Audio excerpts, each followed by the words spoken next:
বন্ধুরা, ভারত ও পাকিস্তান। বর্তমানে ভারত ও পাকিস্তান এই দুইটি পারমাণবিক শক্তিধর দেশের নাম একসাথে শুনলেই মনে হয় আতঙ্ক। চোখের সামনে ভেসে ওঠে পারমাণবিক অস্ত্র বিস্ফোরণের সেই ভয়াবহ দৃশ্য। কি হবে যদি ভারত ও পাকিস্তান যুদ্ধে পারমাণবিক অস্ত্রের ব্যবহার করা হয়?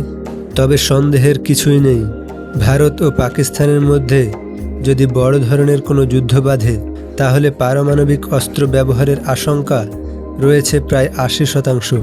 ধরা যাক সীমান্তের ছোটখাটো সংঘাত বেড়ে শুরু হলো পূর্ণমাত্রার যুদ্ধ।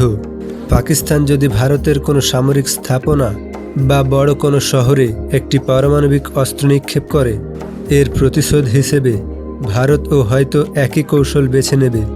রাটগ্রেস ইউনিভার্সিটি এর গবেষণাপত্র অনুযায়ী দুই দেশ মিলে যদি ১০০টা পরমাণু অস্ত্রও ব্যবহার করে, তাহলে তাৎক্ষণিকভাবে মারা যাবে প্রায় ৫ কোটিরও বেশি মানুষ। দিল্লি, মুম্বাই, লাহোর, ইসলামাবাদ ও করাচির মতো শহর চোখের পলকেই মিলিয়ে যাবে মাটির সাথে। ধ্বংস হয়ে যাবে হাসপাতাল, বিদ্যুৎ কেন্দ্র ও পানি সরবরাহ ব্যবস্থা। এই বিস্ফোরণের ফলে সৃষ্টি হবে আকাশ সমান মাসুম ক্লাউড বা ধোঁয়ার কুণ্ডলী। বিস্ফোরণের পরেও যারা বেঁচে থাকবে তাদের পরিণতি হবে আরও ভয়াবহ। শুরু হবে ক্ষুধা ও রেডিয়েশনের এক ভয়াবহ জীবন। প্রাণে বেঁচে যাওয়া মানুষের শরীরে ক্যান্সার, চোখ অন্ধ হয়ে যাওয়া থেকে শুরু করে আরও অনেক ধরনের রোগ। যুদ্ধ পরবর্তী সময়ে যেসব শিশুর জন্ম হবে তেজস্ক্রিয়ার প্রভাবে, তাদের শরীরে থাকবে জন্মগত ত্রুটি। কৃষিজমি হয়ে উঠবে অনুর্বর, নদীনালা খালবিলের পানি দূষিত হবে নিউক্লিয়ার বর্জ্য দিয়ে।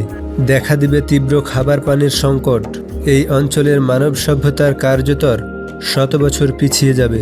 কলম্বিয়া ইউনিভার্সিটির এক গবেষণায় বলা হয়েছে, এমন এক যুদ্ধের ফলে পৃথিবী জুড়ে প্রায় ২০০ কোটিরও বেশি মানুষ খাদ্য সংকটে পড়বে। এটা কোনো কাল্পনিক কাহিনী নয়, বরং বৈজ্ঞানিক গবেষণা ও গোয়েন্দা তথ্যের ভিত্তিতে একটি সম্ভাব্য দৃশ্যপট। এই যুদ্ধে বিজয় হওয়া তো দূরের কথা, ধ্বংস হয়ে যাবে দুইটি দেশই।